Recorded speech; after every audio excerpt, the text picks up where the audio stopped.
Welcome back into the Lions247 Podcast. I am Tyler Donahue. This is episode number 2 of the week. In case you missed our first show, encourage you to check that one out. It went live on Tuesday. We broke down a bunch of what we saw from Penn State's 2 quarterback commits, Peyton Falzone and Troy Hune, during an Elite 11 camp at the regional circuit here in State College. Since then, Troy Hune has picked up an invitation to the Elite 11 finals. That'll take place the third weekend of June out in Los Angeles, and get his opportunity to really etch his name among the elite quarterbacks in this class. Peyton Falzone, no slouch either. We broke down both those guys with a bunch of content over at Lions247.com. We also broke down the official visit impact of last weekend. There were several premier prospects on campus, including Pennsylvania's top-ranked and newly anointed 5-star Joey O'Brien. And Penn State's class has continued to grow. Jaziel Hart was the latest player to come on board on Thursday afternoon. We had a ton of content at Lions247.com on the cornerback out of Virginia, and he pushes Penn State's class back inside the top 4 overall nationally. This is a group in the 2026 cycle that has grown up in a hurry. It has expanded to feature 17 total commitments, and that's acknowledging that one of the premier members of that class, Daniel Jennings, has reclassified and is now going to be a freshman here in 2025. There have been so many additions to this class. There's also been a big addition to the 2027 class along the last couple of months that we're going to try to play some catch up here for our sake and for the sake of our audience. And who better to do that with than national recruiting analyst Brian Dohn from within the 247 Sports Network. Brian hops on with us right now. Brian, always good to get you back on. Last time we heard from you was discussing this freshman class in 2025 that we're starting to get familiarized with. This time around, we're going to push forward a little bit and talk about the 2026 group, a bunch of high school juniors going on high school seniors. It is a busy time for visits, a busy time for commitments. And here on the Penn State beat, it's been particularly eventful going back to late March. Yeah, I mean, it's interesting. You mentioned already about Jaziel Hart committing, and I think maybe 2-3 years ago, Penn State waits to get him back at camp again in early June to get that commitment. But those rosters are expanded to 105. My understanding is Penn State's going to have a pretty big class of high school kids, just to go with, some transfers that are always part of the discussion now. But, normally having 17 kids and you'd be looking at around maybe a class of 25 in most years, I think they're going to go well past that. And, I mean, you mentioned all the kids that are committed, and, boy, they got a boatload of kids coming in on official visits. They had, half a dozen or so the weekend of May 16th, but it really ramps up the weekend of May 30th for the next 3-4 weekends. And so I'm curious to see where this class lands, because there's some big fish out there, including like Corey Adams out of Towson Loyola Blakefield, and he has Penn State number 1 right now. So I'm curious to see where this goes and just how big this class is going to be, knowing what USC is doing, which, as everyone knows, is now a member of the Big Ten. They're about 30 commits already, so this is kind of a little different. You mentioned some of the bigger fish out there. Maybe the biggest fish for Penn State at this point is Joey O'Brien, long-term target here in the state of Pennsylvania, same high school program that produced Abdul Carter a few years back. And O'Brien is a player where the narrative has evolved over time. We spoke with Tyler Calvaruso, a resident recruiting insider, on our last show about Joey O'Brien being discussed as a two-way player, and Penn State staff really trying to showcase how they feel about him in that regard. I know you caught up with O'Brien coming off of his latest trip to State College. He was in town for that official visit. He's got more ahead of him. Where does Penn State stand? What were they able to accomplish during those 48 hours? They got him on campus. I mean, that's what they're able to accomplish. He's been there so much. I mean, they've been talking to him about receiver since the winter. I know it's stuff that I've been writing about since then. Maybe they made a little bit more push of having him meet with, receivers coach a little bit more. Tasir Denmark, the receiver out of Philadelphia, was also one of his hosts. Listen, I'm not going to say he can't play both sides of the ball, but, it's like when Micah Parsons was at Penn State, and you talk to every edge rusher who was like 6'2" to 6'3", I'm going to be the next Micah Parsons. Now everybody's going to be the next Travis Hunter. It's not easy, folks. I mean, it's not easy, because you have to learn a lot of different things and they don't structure practice to be like, oh, let's not show the first team offense here because we have to wait for our DB to get over here. It's doable, but I mean, I think it's something that's really hard. Travis Hunter was in phenomenal shape. He won the Heisman. He's a kid that is just, he's special. This doesn't happen every year. And so it's nice to talk about with Joey O'Brien, but we'll see how it plays out. Before we get to the commitments, and since you mentioned him as another one of those key targets, Kari Adams, Penn State addressing the cornerback position again this week with Hart out of Virginia. But Adams is one of the top players at that position group across the country, coast to coast. The offer sheet reflects that. And so where is the dialogue evolving with his recruitment and Penn State's placement? Well, I mean, he's had Penn State on top for a while, and that remains the case coming out of the OV. You don't expect it to change with an official visit. It's rare that, a kid will come out of it and not have a good experience. Michigan, Oregon, South Carolina also in the mix for him. I think with him, it comes down a little bit to distance, familiarity, development. One of the things the kids have to think about hard, and I don't know how you weigh this. I really don't. And I've spoken to some of the kids, parents, coaches, agents. So we'll just use this as an example. Kari Adams, maybe another school is going to offer him a little bit more. But maybe Penn State's ability to develop NFL defensive backs is better. Well, how do you weigh that, right? So you're getting one school's offering this, Penn State's offering this. And I'm not saying that's the case with Kari, but just an example and how recruiting has changed. Well, is that gap big enough? Because there's no guarantees for certain about the NFL. Is that gap big enough to where you have to take the money? Or is it small enough and you bet on yourself that, look, if you develop into a first-round draft pick, you're going to get paid a lot of money. So it's stuff like that. So it complicates things. I think with Kari Adams, if at the end of the day, if we were 5 years ago, I think he winds up at Penn State. But 5 years ago, I think the five-star offensive tackle, Emmanuel Iheanacho out of Georgetown Prep, winds up at Penn State. And now, Penn State's battling, and right now Oregon's his leader. So when you say where do things stand, well, right now Penn State's in great position for Kari Adams, but let's see what happens if he goes somewhere else and somebody blows him out of the water with an offer. You can't get too deep into a recruiting conversation right now without bringing up NIL. And so maybe compared to where they were a couple of years ago, when you had James Franklin in front of us, media folks lamenting about the fact that they weren't keeping pace with the Ohio States of the world. Haven't heard that from James this year. In fact, we've seen them go out and aggressively bring in some transfer portal talent. We've seen them bring in coordinator talent. On the recruiting trail, though, what's resonating? What are you gathering in terms of Penn State as an NIL player right now? Well, it's a complex conversation to have because nobody knows what NIL is really going to look like if this House settlement goes through, right?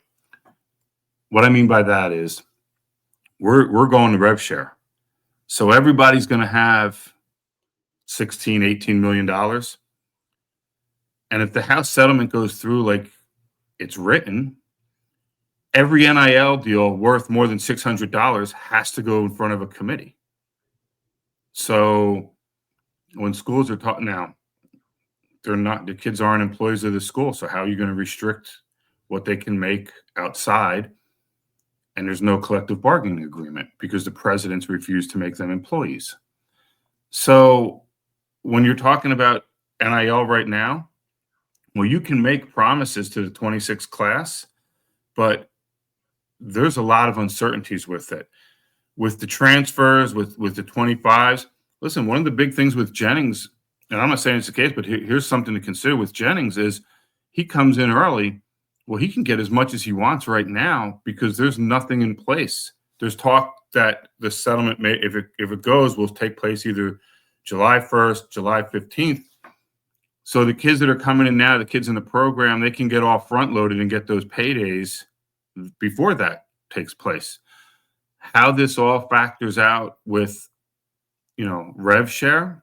If Penn State's paying its quarterback, $1.5, $2 million, whatever it is, then if you're going straight rev share, well, schools that don't have big budget players like that can afford to pay some of the bottom players a little bit more. So when we talk about NIL and how it factors in, it's part of every conversation. But the other move is we're going to have rev share is the high school kids, unless they're the elite kids, aren't going to get. I mean, look, for the everyday worker, it's still really good money. But, the average high school kid's not getting $300,000 because he signed with Penn State. That's just not the way it's going to be working. So it comes into play. Most of the stuff with rev share NIL gets discussed as the commitment gets closer. And a lot of it is discussed outside of the prospect, either with his family or with his agent or with an advisor. And the prospect is not very heavily involved in it. Brian, you mentioned Daniel Jennings there, and we're going to get to see him working with the team come preseason camp. We thought he'd be a high school senior this fall. He ends up reclassifying, taking the path that we saw Max Granville do last year, jumping in with the 2024 freshman class, although he gets it done earlier in the calendar. They announced him at 6'2", 250. I think his profile reflected from his junior season was around 220 pounds for Jennings, who's an edge rusher. So, Brian, when you kind of look at his earlier than expected arrival on campus, what do you make of him as a prospect right now getting to Penn State? Well, two things. I never believe what a school says about a height and weight because we watch it with the combine all the time. Just don't believe it. But they could list whatever they want. That's fine. As far as a prospect, I know Penn State wants to get, a bunch of guys on the D-line and kind of build a depth there.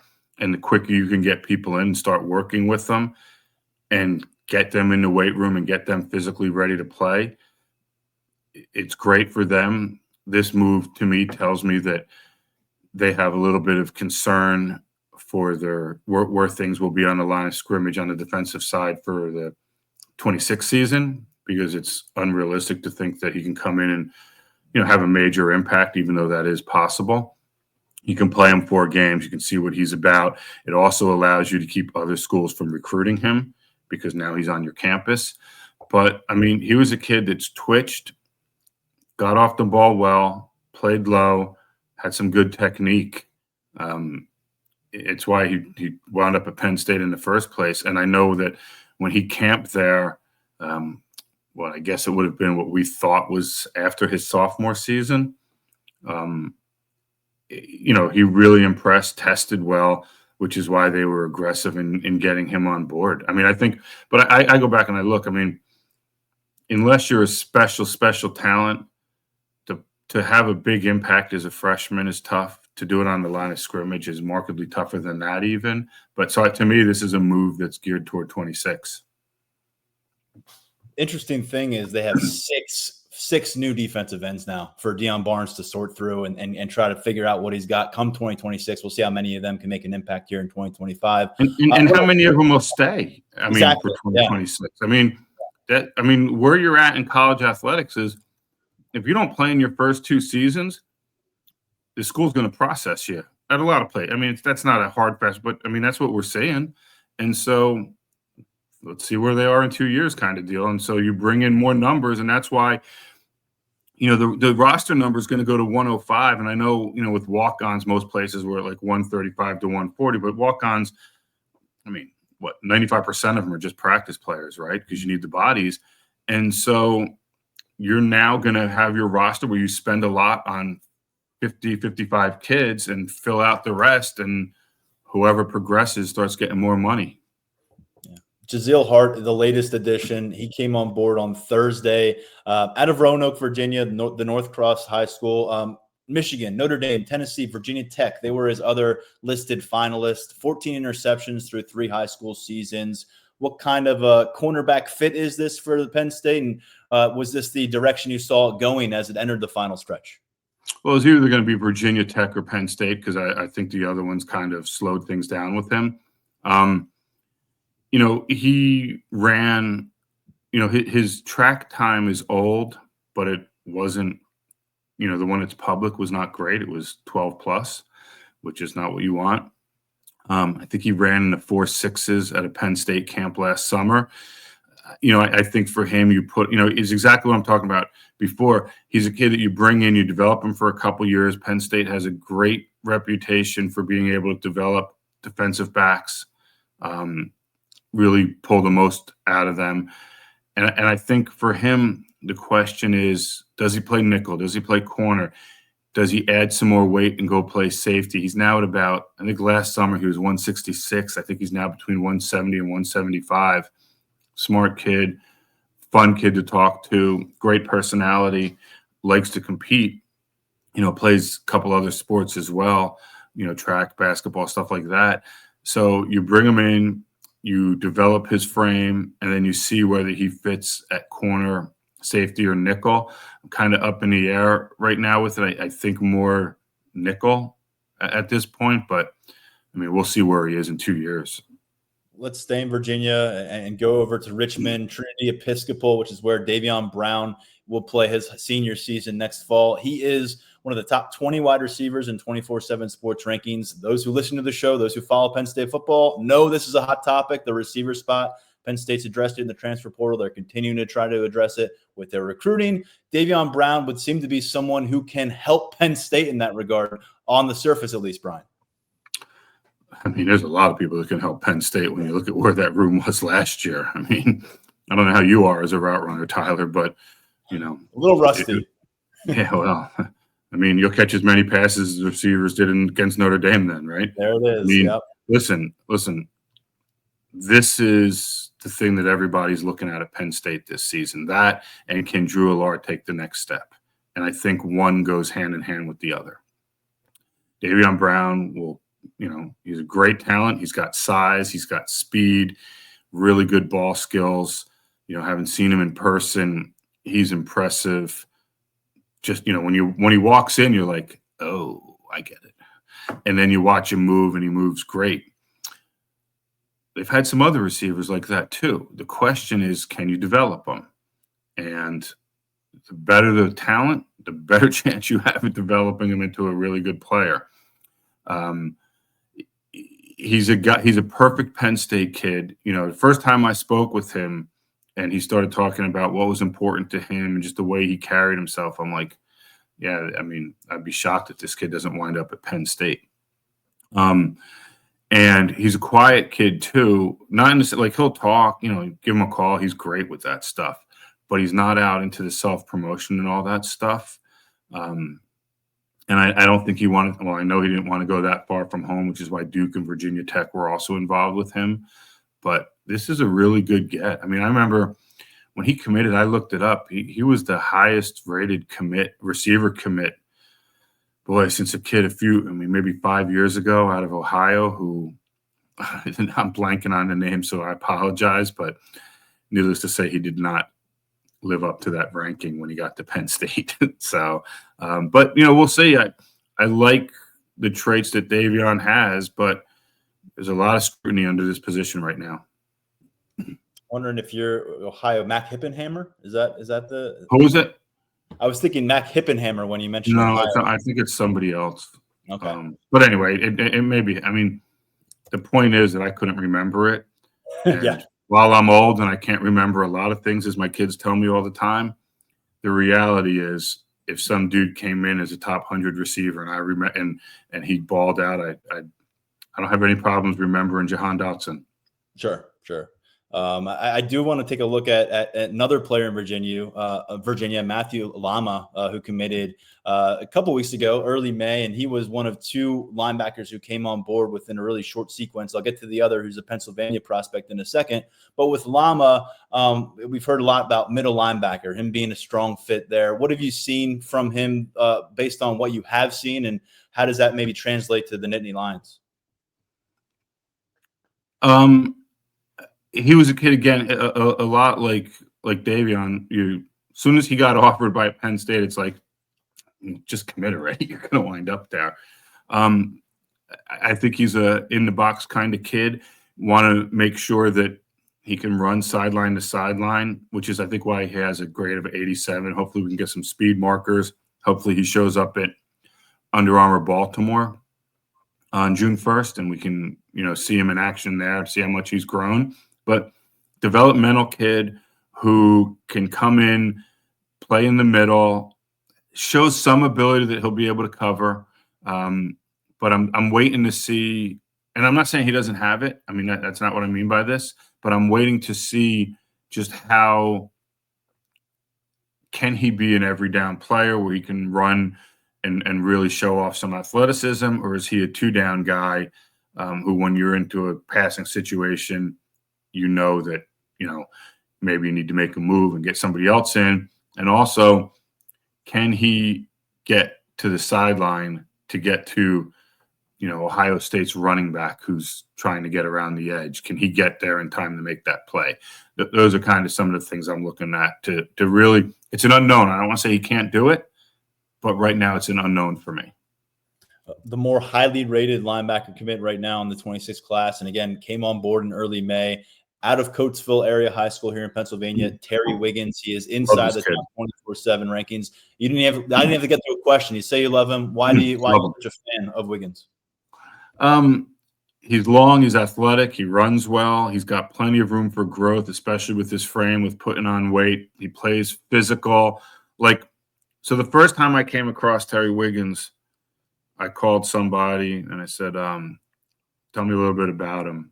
And I said, man, when I look at this kid, he is perfect for Penn State, for their defense. He can blitz. He changes directions. He's tough. He's a really good player. I mean, if it wasn't in the stronghold of PA and with Coatesville, and Penn State usually does okay with kids from Coatesville, you put him in DC, this kid will have 45, 50 offers. I think he's got good character. He works hard. He's a great kid to talk to. You guys will love him when he gets there just to interview him. He's just fun. I think he's a really outstanding player, and they do a good job at Coatesville. Coach Ortega there does a really good job of teaching kids, developing them, but also letting the kids play with their own personalities. I think this kid has a chance to be a star at Penn State. Appreciate that perspective. And there's another Pennsylvania product who's going to be playing defense for Penn State starting next year, Alex Haskell out of St. Joe's Prep in Philadelphia, part of this commitment spree. And this is a guy that we've had a chance to see a few times in camp evaluations, but when he's developing as a standout player at St. Joe's Prep and Penn State has an offer there, you keep your eye on that, because they went about a decade from John Reed to last cycle with Cam Smith, where they didn't get a single player out of a program that produces a bunch of Power 4 prospects on a consistent basis. And so it's a two-parter for you, Brian. Can you give us your assessment of Haskell, and additionally, what it may mean for Penn State to stack these commitments from St. Joe's and Philly back-to-back cycles? First of all, the irony of them not getting a player there is really tremendous, because Gabe Infante was the head coach for a while during that, who wound up being at Penn State for a while. Yeah. With Manny Diaz, and then he went with Manny Diaz to Duke. So, listen, I had been in that building and talked about Penn State, and there definitely was some friction. So getting Cam Smith last year was huge. Haskell, he loved Penn State. He grew up wanting to play for Penn State. It's a good get. He's got plenty of room to develop. He had a really good junior season. I think he'll continue to build on that. I don't think it's a big recruiting win to get him from St. Joe's, but what's the line from Jerry McQuarrie? You had me at hello. I think you had him at you're offered. He can be physical in the middle of the line of scrimmage. I talked to a couple D-line coaches in college who scouted him, and they really liked his ability to redirect along the line of scrimmage and kind of chase a play. Athletic kid. And look, he's going to be a big part of that St. Joe's defense this season, which means he's going to be a big part of one of the top high school teams in the country. And that's always a good thing. And he has the size. He's not, 5'11", 212 doing this. He's, 6'4", 6'5", 260-ish. So We got a good feel for the size, and it's an evolving stature for Isaac Chukwura. Last Sunday, he was part of that camp coverage that we had. Went toe-to-toe with Leighton Von Brandt, who's another Penn State commit, in a few different one-on-one matchups. But unlike the man we just talked about, Chukwura got his offer very recently, pounced at it within a few days, I believe it was. And Brian, he is part of this defensive line class. He's a guy that is playing on the edge at the high school level, but he's acknowledged he's preparing for a move inside. He's been doing his best to study the legs of Zane Durant. And we got to see some of the twitch and power kind of blended on Sunday. What do you make of Chukwura? Because he's a guy who seems to be popping up on the radar at a relatively later stage for Penn State. They didn't have much trouble convincing him this was the right place for him to be. Well, listen, Penn State always does well in Delaware, right? So that's first off. Second, my favorite thing about him is he committed while he was on a cruise. So that was outstanding. Long, athletic, and, you know, the good thing about the spring eval period and the way it's evolved is not only can Penn State go watch him work out, they can go visit him at his house.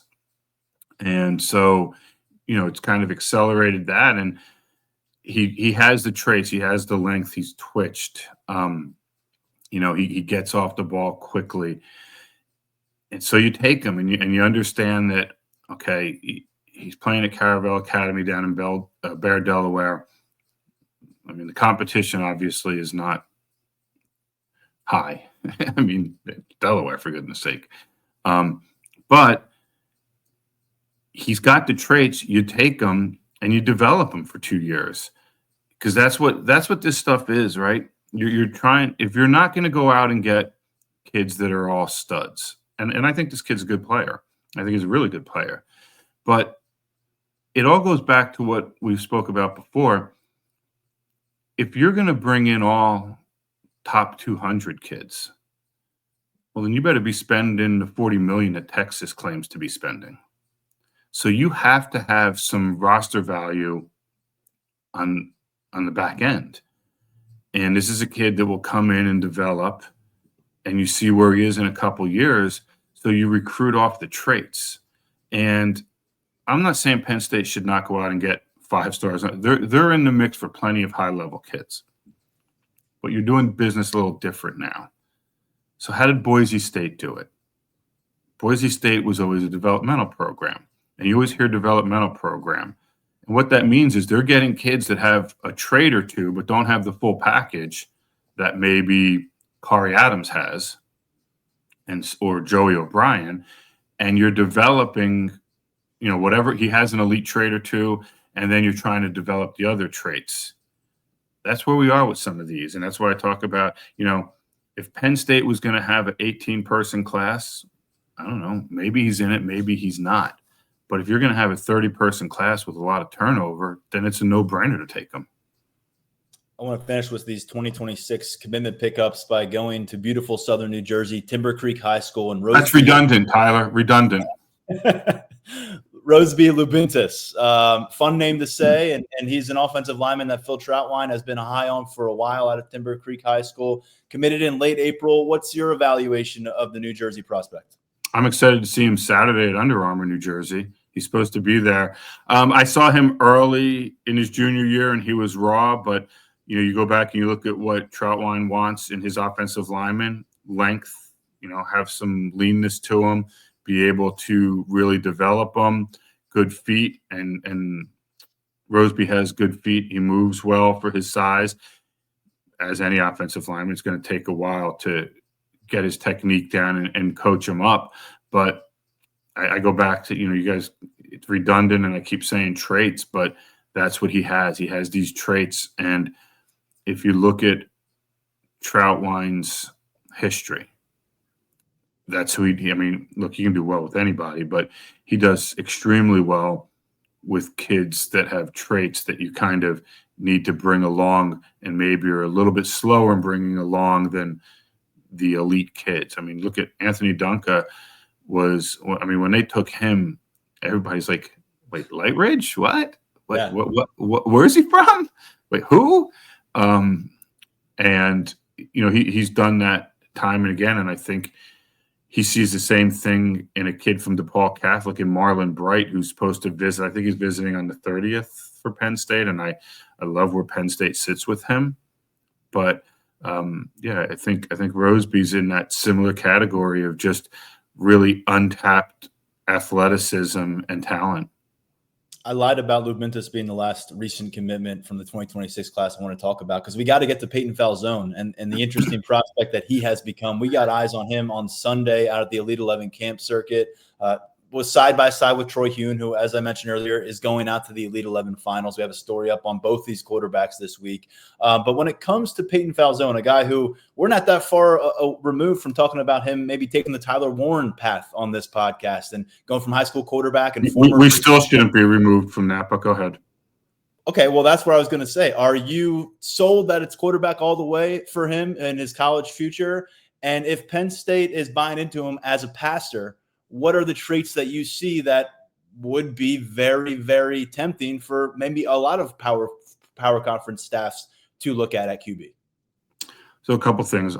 He's supposed to be at Under Armour on Saturday, so I'm really hoping to get a fresh look at him.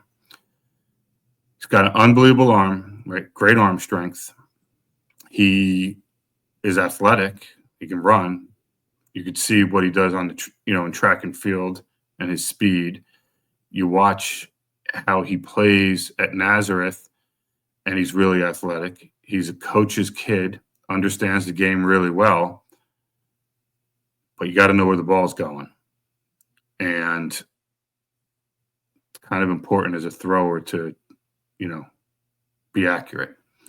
And that was the issue Sunday. That was like that was what prevented him from reaching the. Well, and that's everything. I mean, it don't matter how hard you throw it or do anything. If you can't throw it to the right spot, it's either incomplete or going back the other way.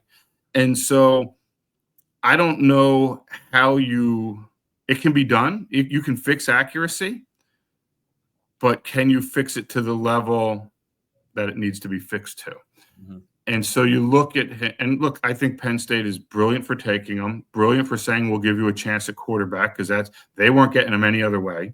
So it's great. And they will give him a chance. They will give him every chance at quarterback. But, there were some other, it was Utah and Iowa and Rutgers. Okay. So there were a lot of questions across the country about it. And I'm not saying he can't do it, but that's what the question is. Everything else is there but the accuracy, which, is important. Yeah. So if you're Penn State, you take them and you see how it goes, and you don't know how people's minds change. Does he decide he wants to play tight end, and they take that path and go the same way as Tyler Warren, because the track record's there to do it. Penn State can sit there and tell you what the measurables are and the skill set. Because don't forget, Tyler Warren was committed to Virginia Tech to play quarterback. Mm-hmm. Simple as that. And he made the decision in high school to go to tight end. Peyton Falzone wants to play quarterback, and there's nothing wrong with that.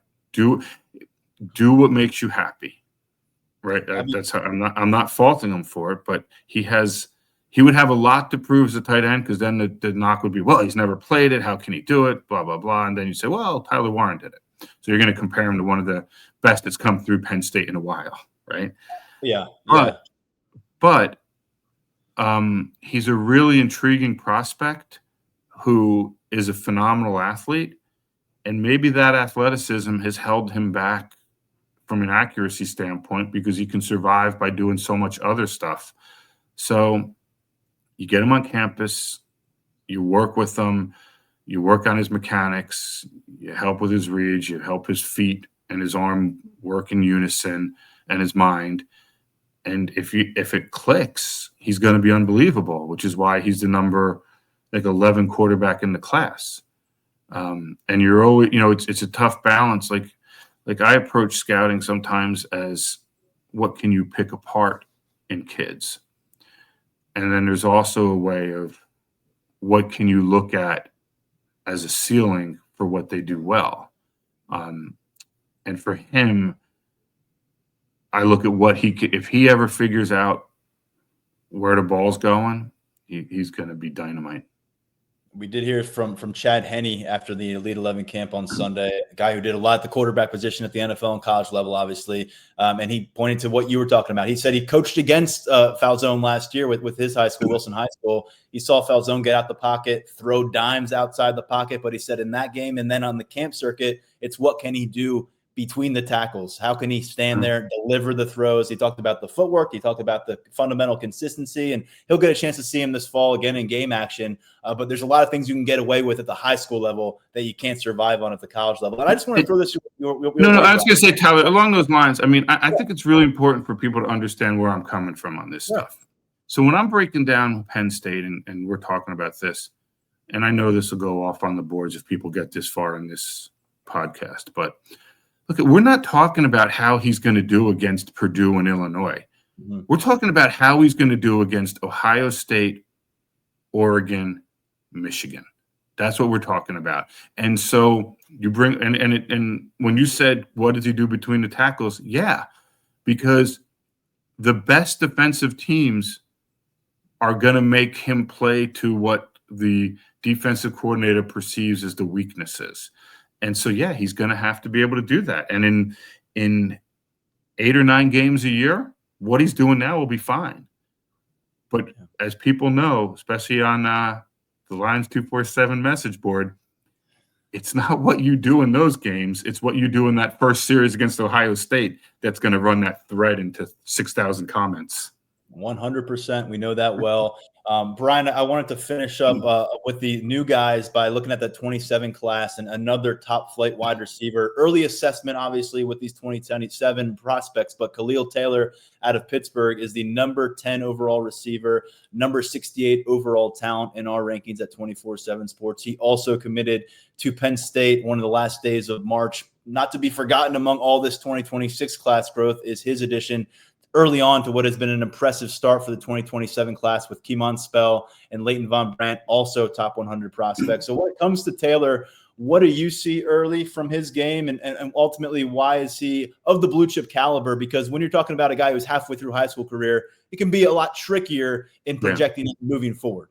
It is tricky. And there's a lot that can happen between now and when he signs. And so, yes, I agree with that. And I think it's important to keep in mind.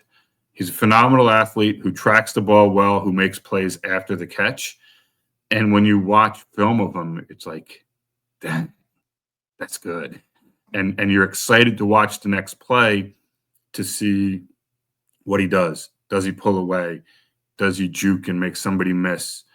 Does he make a catch that you're like, man, how did he catch that? Or are you watching and the corner is 15 yards back because he's terrified of just getting blown by. And when I watch it, it's all that stuff. Like, he's a really fun kid to watch his tape and just how athletic and fast he is. When we finish up this conversation, I wanted to focus in on the roster, the staff changes that we've witnessed, and just get your take on how maybe that's helping Penn State in the recruiting trail, or maybe how it's just reverberating. They lose Tom Allen to Clemson, and then they ultimately bring in – I wouldn't say lose, but okay. Yeah, they say goodbye to Tom Allen, who's now at Clemson, and then they bring in national championship defensive coordinator Jim Knowles, north of $3 million a year annual salary. They say goodbye to Jaywan Sider, now at Notre Dame, a guy who had been here for probably longer than most people expected. And then they go out and hire Stan Drayton, who before he was Temple's head coach was regarded as probably the top recruiter, developer, running backs coach in college football. He was in that conversation. So now that the dust has settled long ago, we've had a chance to see these guys get on the recruiting trail, maybe impact some commitment decisions. We saw Messiah Mickens certainly toy with the idea of following Jaywan Sider to Notre Dame. I don't think he's done toying with that idea, but he has shut it down publicly, and he is in with Penn State and Stan Drayton. You've covered a lot of coaches across the college football world. I know that you've probably crossed paths with Stan Drayton within the region during his time at different campuses. So any feedback on what Penn State maybe did in losing those two and then adding the two that I mentioned? Well, I mean, first of all, the running back spot, I think the big thing for Penn State is it won't be a drop-off, right? I mean, Juwan was bringing in some of the top kids. And I think Drayton will continue to do that. You mentioned Mickens. I mean, look, it's no surprise that one of the things Mickens did, I mean, we all got word that he was staying, he wasn't going to go visit Notre Dame, and happened to run into one of the guys who does stuff for the collective and was able to put that on social media. I don't think that was coincidence. Wow. But Stan Drayton knows people all over the country from his time at different places. He's a guy that relates really well to running backs, or prospects in general, but in this case, running backs. And he has a track record for being able to make them better. As far as the coordinator goes, I think when the money, whatever. I mean, the money's so ridiculous right now, which is why I have no issue with the kids getting paid. There's no more limits on how many staff you can have. So you're telling me you can add 40 staff, but some kid can't afford to help out his family? I mean, it's ridiculous. So, I mean, in Jim Knowles, you get, a guy that is from, went to high school in St. Joe's, right? So he's Eastern PA, and he won a national title with, I don't know when the last time a team had that much pressure on them to deliver a title in any sport, right? Whether it's pros, and I mean, shoot, this is pros too, but I don't know. And they delivered it. The defense was phenomenal in the play. I mean, I thought the defense was good all year. He knows Penn State. He knows the region. And you're bringing in a dude who, they didn't win the national title because Ohio State was putting up 70 a game. They had to play defense, and they had success playing defense against some really good teams. In the college game, if you're holding elite teams under 20 points, man, you're good. And I think when you look at that, his reputation, his experience, it not only helps Penn State now, but it helps in recruiting because, listen, man, there's not many defensive coordinators that any kid walking down the street knows, but he certainly knew the one at Ohio State last year, and so that helps in recruiting. Let's close here, Brian. This is a team that was elevated by ESPN lately to number one in their early preseason rankings. It's a team that many expect to be a slam dunk playoff participant again, but they got to get there. They got to get it done. Looking for their first national championship in 39 years, their first Big Ten title since 2016. Penn State does capitalize on this moment with this group of players, with this coaching staff, and is able to fulfill much of those expectations, or perhaps all the way. In your mind, does that open up a new world of possibilities for player acquisitions for this program? No, I don't really deal in the what ifs, to be honest. Okay. I mean, it's so much wasted energy. These polls that come out, before you even know who's transferring in and out is ridiculous to me. But here's what I'll say. Penn State, whether they win or not, win a championship, are positioned great for recruiting. It is a national brand. I've lived on the West Coast. People out there know it. It has, for a lot of people, a traditional yet iconic jersey. It has one of the best environments. It has a really good alumni network. And I sound like I'm doing a Penn State commercial here. But, I mean, what are we talking about? I mean, so you're telling me that life is so much more grand in recruiting and kids wanting to come play through the portal if they beat Notre Dame and then win a national title? I mean, is that what we're saying? Because, you can talk all you want about the transfer portal, but the best teams, the teams that made the Final Four, it was primarily done through high school kids. And these transfer kids, for the most part, they're not coming in because they want to win a national title. Transfers are coming in to make money and to upgrade their stock to get to the NFL.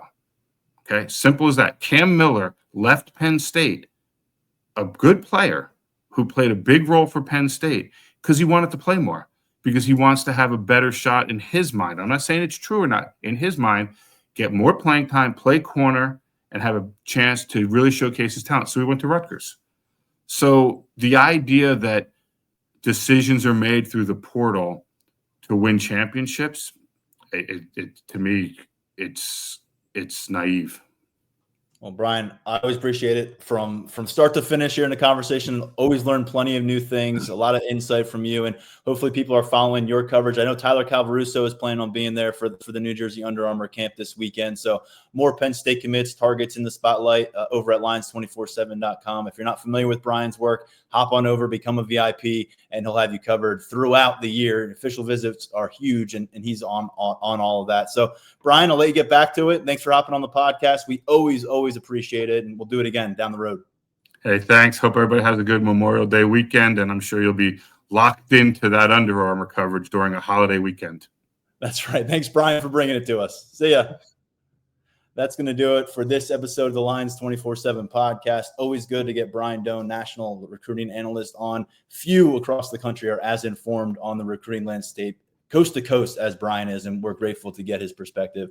Stepping aside for now, I'm Tyler Donohue. A ton of content coming your way over at Lions247.com. I got a story up on quarterback commit Troy Hune today. We have a bunch of coverage from Jazeel Hart's Thursday commitment over at Lions247.com, including some scouting report, highlights from his 2024 season, and a lot more to come. And lately, it doesn't seem like the next commitment is too far down the road. So stay with us at Lions247.com and here on the podcast for whatever happens next. Until then, go over to Lions247.com for the latest on Penn State football and recruiting.